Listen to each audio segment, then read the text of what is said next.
Hey everyone, I'm Summer, and welcome back to my channel where we talk about authority, ideas, and how experts turn their lived knowledge into meaningful influence and impact. This is a part of my Teach Me Something playlist where I have conversations with thinkers, builders, and creators who influence changes in lives and businesses. Today's episode is especially because you are somebody with deep experience, original frameworks. You want to translate them into intellectual property and legacy. My guest today is Diego Pineda. He's a writer, publisher, business consultant, a serial entrepreneur. Diego is the author of multiple novels, nonfiction books. He has written hundreds of articles across science and business and marketing. And previously, he's also founded and sold a publishing company with both fiction and nonfiction prints. Ever since I read his book, The Solo Thought Leader, I've been itching to get on a call with him to pick his brain. Isn't it amazing? Today he's on my Teach Me Something. Diego, thank you so much for being here. Let me tell people more about you. Diego has also worked as a business consultant, helping small business owners or solopreneurs step off the treadmill and reconnect with their original passion. And today he continues building ventures, including an online school for children in Latin America. He is focused on teaching them technology, entrepreneurship, arts, and mindfulness. At the center of all his work is a powerful theme: how expertise becomes an original thought and enduring intellectual assets. Diego, I want to start with something, one of my very favorite terms.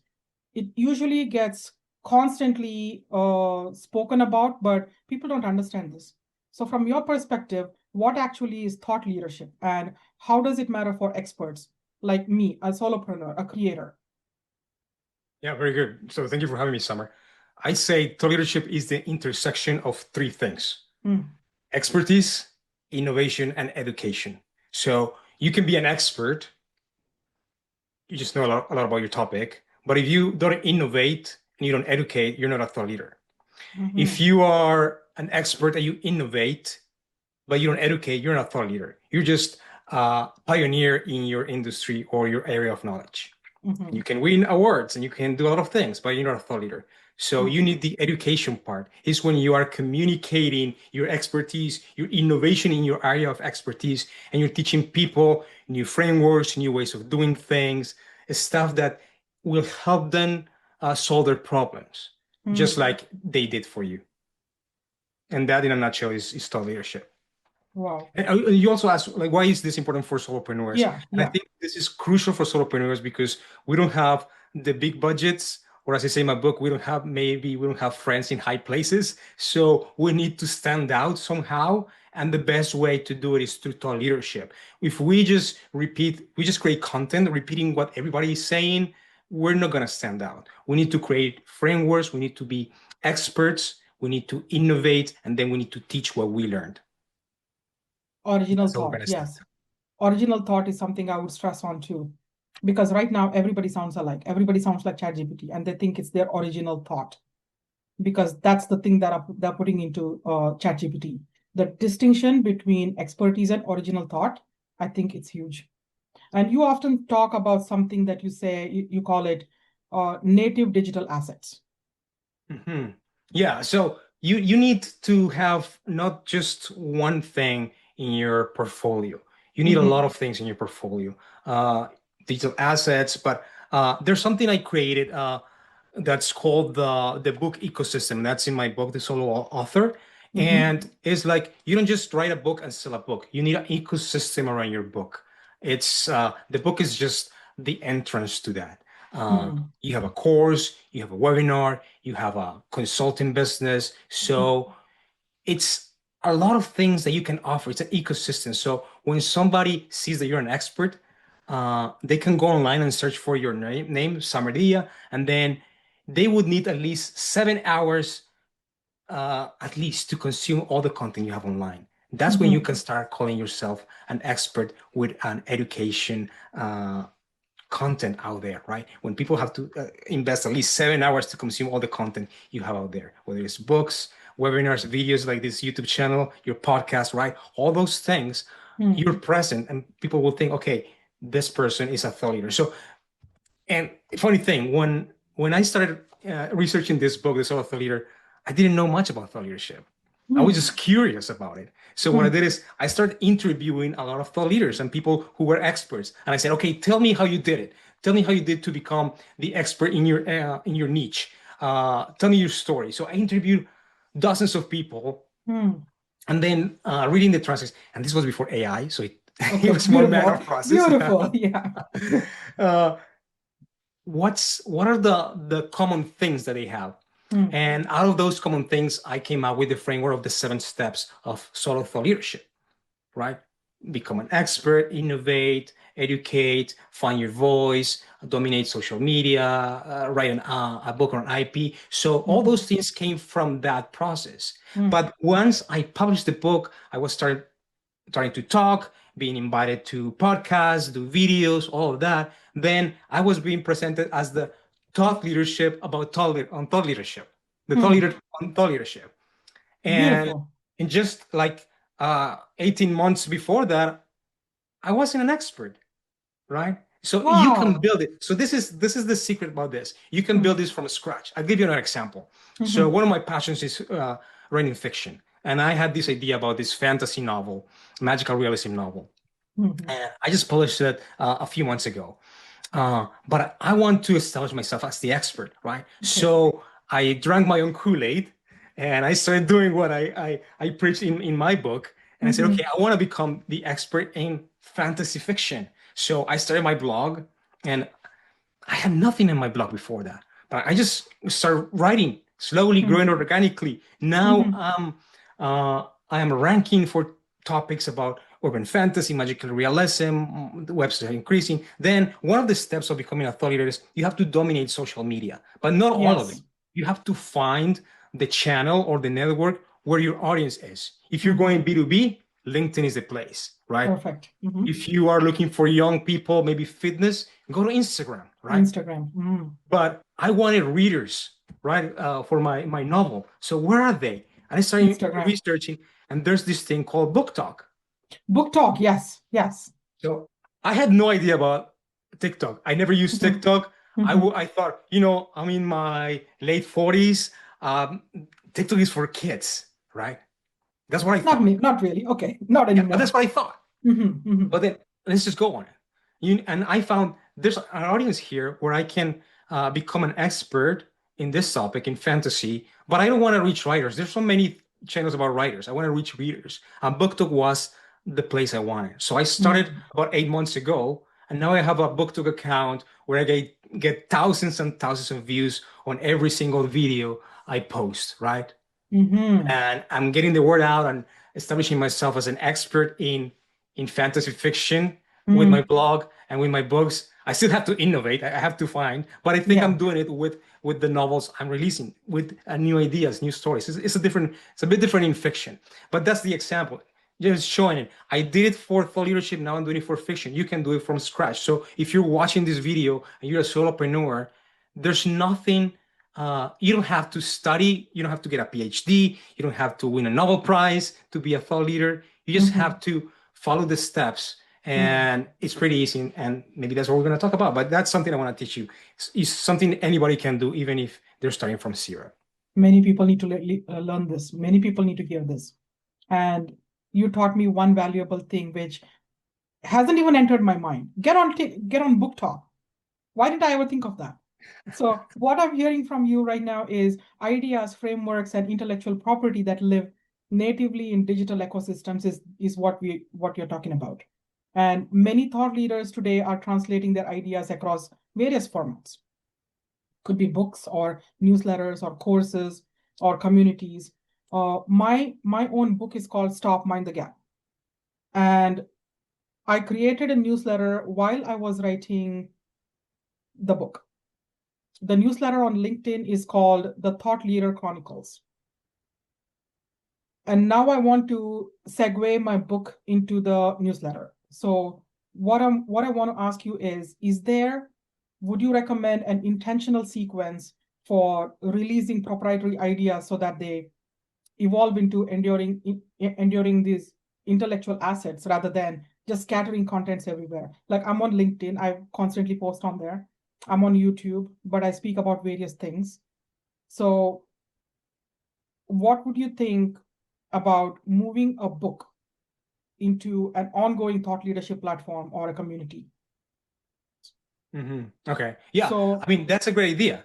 The mhm, thing is, you said something, you evolve. And that's the thing about thought leader. You don't mhm, have to set your ways. This is what I said in my book. So, I mean, mhm, this book, it's a few years old. It's about 3 years old. mhm. And I think it's still relevant. But It is. I didn't talk about AI here because ChatGPT wasn't a thing. So Mhm, I wrote a series. So the third book in the series is the Solo Leader's Guide to AI, mhm, right? mhm, So because there's something new, right? How to use AI to create thought leadership. mhm. Because if you just copy and paste, it's the same thing that we talked about a few minutes ago, right? It's Yes, the exactly. same AI slop as everybody. You have to create Mhm, new thoughts. And the good thing about AI is that it can help you, right?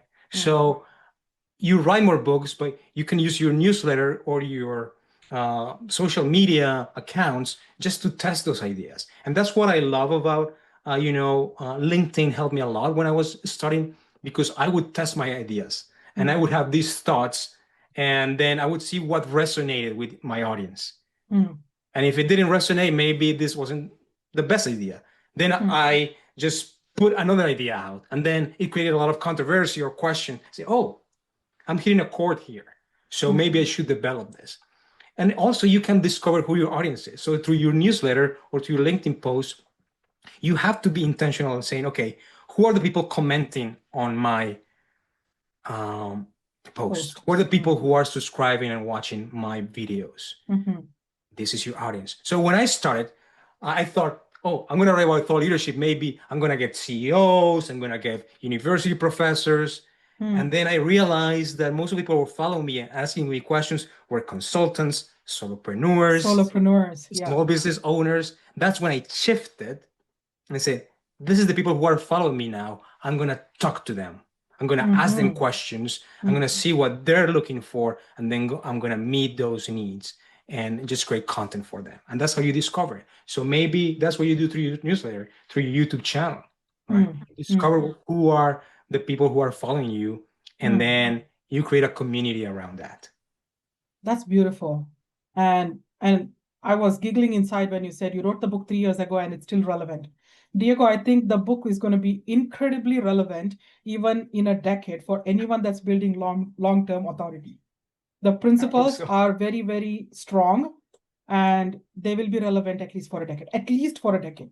I don't see things drastically changing to make the book irrelevant tomorrow. All this connects to another thing that you teach, this idea that you teach, progression from expert to innovator, the solo Right. innovator. I read that chapter at least 3 times because you Yeah. have a unique point of view. My What's question is, what's the highlight? What I mean, there are several ways to be an innovator. What's the one that most struck you, a chord with you? the way I read it, looking at it through the lens of a solo innovator, a thought leader who's innovating thoughts. Hmm. And I take it the way I run my business or run my community. My community is mostly solopreneur based. And for me, innovation means innovating the ways I bring out my initiatives to serve my people. So from that lens, when I read it, um, I'm still looking at ways to distinguish between a niche that is simply narrow and one that's truly differentiated by a proprietary methodology or perspective. So yeah, you innovate. I mean, you first have to be an expert Mhm, to innovate because if not, you don't know what's out there. What are you going to innovate on, right? mm, mm, It's like if you want to be an innovator in medicine, first you get your medicine degree, start practicing, and mm, once in the practice, you mm, understand, okay, they teach this, but in my practice, I found that there's a better way to do it. So you mm, can innovate out of your experience. mhm, And yeah, if you did something like you grew a company, you scale a company, mm, or you raised a family. You raised mm, 7 kids, right? How to mhm, raise mhm, 7 kids while being a working mother, right? So something you did, you find some lessons from there. You can create a framework that's unique to you, mm, right? That's mm, one way, your experience. Another way is just going out and say, okay, how can I extract lessons or insights from one discipline and bringing them to another discipline? Nice. Okay. And this is very interesting. And this is why I like AI, because you see, humans, what does our brain do? We make associations, right? So Hmm. we come to a new job or we come to a new project and we bring all the previous knowledge that we have. And we say, okay, what's similar? What can I implement from Hmm. what I know and use it Hmm. here? So Right. now imagine we have AI, ChatGPT or Claude, which Mm-hmm. has all this vast amount of knowledge from all Mm-hmm. disciplines, from all the Mm-hmm. books that have been written out there. Mm-hmm. I know IP issues and copyright issues and all that, but it's there. It's there. There's nothing we can do about it right now. It's there. Hmm. So It's if there. you can ask the right questions, the right prompts for the Hmm. AI to bring ideas from one discipline implement it in another, that's a Hmm. way, that's a good spark for you to start innovating. You Hmm. know, one day I did this exercise, and it's in my book, The Guide to AI. Is like, okay, I'm a marketer. My Hmm. profession is marketer.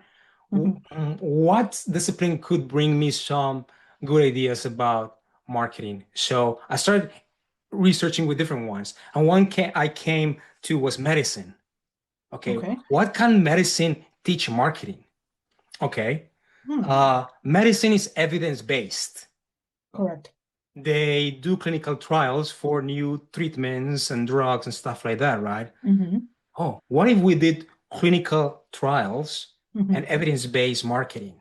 Mm-hmm. What if we use the methodology they use when they do clinical trials when we do marketing campaigns, and we get data from Hmm. that to Mm-hmm. to get better results?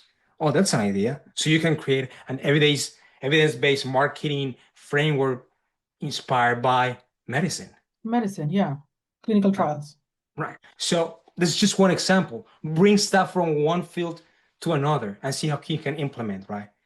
Use it in your background. If you have some weird background, I don't know if you were in the army of or you lived in another country, what did you learn from that country, right? Mm-hmm. What things can Take you that bring to this country? specialization and innovate it Yeah. to suit this country. How did Starbucks come about? The founder of Starbucks was in Italy and he was Okay. visiting the cafes in Italy Mm-hmm. and he loved it. And he said, I'm gonna do the same in Seattle, Mm-hmm. right? I know their head And office is in Seattle. That's all I know about Starbucks. yeah, so Hmm. the first cafe he opened, it was very similar to the espresso cafes in Italy, the Mm-hmm. coffee shops there, where they had uh, classical music, opera, and people just come, drink, and all that. It didn't match the expectations of people in America. People of Seattle, So yeah. so he ended up changing the music. He ended up putting tables where people could sit. But it was a success, right? But the Yeah. spark of the idea came from his experience when he went to Europe, and he brought that to America. So he specialized in Italy. He brought it and he adapted to the environment, innovated. I Correct. love that. And there's more. I don't know if I want to stop talking to you because although my episodes are small, I have more questions for you. Now, many solopreneurs, including me sometimes, treat their book like a business card. And I'm recently starting to learn that no, you should do much better. So Mhm. you see becoming a solo author as the final step in a clear progression. So how do you decide when your method is solid enough to turn that into a book instead of keeping it flexible and or just keep it to a newsletter or something? When do you decide that you are now a thought leader? There's different ways to write a book. So I would always say, if you want to be a thought leader, write a book. That's the because it's the surefire way to boost your authority in any area. If you're an Mm, author, people will say, mm, "Oh, you're an author," right? All their eyes open. Uh, mm, I talked to a thought leader once, and he said, "You know what? Here's the thing. There was this big conference, and they were trying to decide. They had like a lineup of potential keynote speakers, and you know mhm, why I was chosen? because I was the only one among those five that had published a book. Beautiful. Okay. If you have a book, you get more invitations for keynote speaking, to podcasts, to teach something, to webinars, just because it's built on authority. But it's not just any book. It's a set. It's something that from your expertise, the framework. But as I said, with this, I wasn't an expert. I interviewed the experts. So I used the journalist because I studied journalism when I went to college, right? So I used this journalist background that I had. I say, I'm going to be a journalist. I'm just going to interview people and come up with ideas and create a framework and publish it as a book. But through that process, I became an expert as well. Just talking to so many people, I became an expert, right? Wow. Yes. You remember, I don't know if you remember, maybe I'm aging myself, Chicken Soup for the Soul. Absolutely. I'm just as old as you. Chicken Soup for the Soul was this just Jack Canfield. Yep. He gathered all these stories from people, some inspirational stories. Very And heartwarming stories. Yeah. self-published this little book with stories, and it grew into a huge franchise that made millions and millions of dollars, right? Now he's the expert, the inspirational, but he didn't start telling his stories. He started telling other people's stories. Curated stories. Yeah. So you can start as a curator, right? And then slowly you become the expert. And from all you learn, you can start saying, how can I innovate? How I can create something different, right?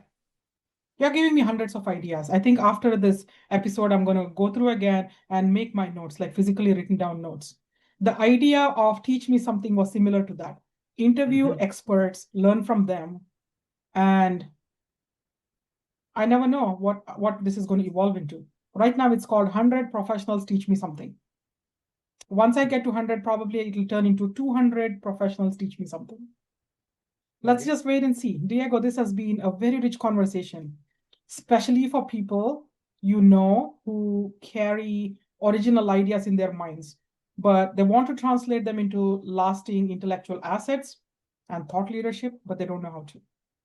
So you guys, if this resonated with you, go connect with Diego. His links are right below. Diego, what's the best place for people to connect with you? Connect with me on LinkedIn or just go to my website, diegopineda.ca. .ca? Yes. Oh, you're Canadian. Okay, you have a Canadian website. Okay. You guys connect with Diego. The links are right there in the description. Explore his writing, explore his frameworks, and the work that he's doing around innovation, publishing, native digital assets. And if you're enjoying these Teach Me Something conversations, make sure you subscribe, like, share this channel with people that need to hear it. Every episode I have here is to help you transform your expertise into authority and ideas into legacy. Diego, thank you so much for being a part of this episode today. Yeah, thank you for inviting me and giving me the opportunity to teach you something. You're the best.